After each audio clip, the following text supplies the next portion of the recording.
Hi friends! Welcome back to Archana vlogs. Friends ఈరోజు vlog ఏందంటే, ఈరోజైతే ఆలుతోటైతే ఆలు గారెలు ట్రై చేశాను. ఎలా వచ్చిందో చూపిస్తాను చూసేయండి.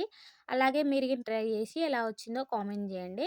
ఫస్ట్ అయితే మనం మంచిగా బాయిల్ చేసుకున్న ఆలుకైతే పీల్ తీసుకొని ఆలునైతే మంచిగా స్మాష్ చేసుకోవాలి. ఆలు మంచిగా స్మాష్ చేసుకున్న తర్వాతకి మనం కట్ చేసి పక్కన పెట్టుకున్న ఆనియన్, పచ్చిమిర్చి, కరివేపాకు, కొత్తిమీర, రవ్వ, రైస్ ఫ్లోర్, మసాలా, కారం, ఉప్పయితే యాడ్ చేసుకొని, మంచిగా అన్నీ మిక్స్ చేసుకొనైతే పక్కన పెట్టేసుకోవాలి. ఇప్పుడైతే ఆయిల్ పెట్టుకొని, ఆయిల్ అయితే మంచిగా హీట్ అయిన తర్వాతకి, మనం మిక్స్ చేసుకున్న పిండినైతే కొంచెం కొంచెం బాల్స్ లాగా తీసుకొని, మంచిగా ప్రెస్ చేసుకొనైతే గారెలైతే ఇక్కడ వేసుకోవాలనమాట. నేనైతే చేత్తోనైతే ప్రెస్ చేసుకొని వేసుకుంటున్నాను. ఇక్కడ మీరైతే కవర్ గిన యూజ్ చేసుకొని, మంచిగా ప్రెస్ చేసుకొనైతే గారెలైతే వేసుకోవచ్చనమాట.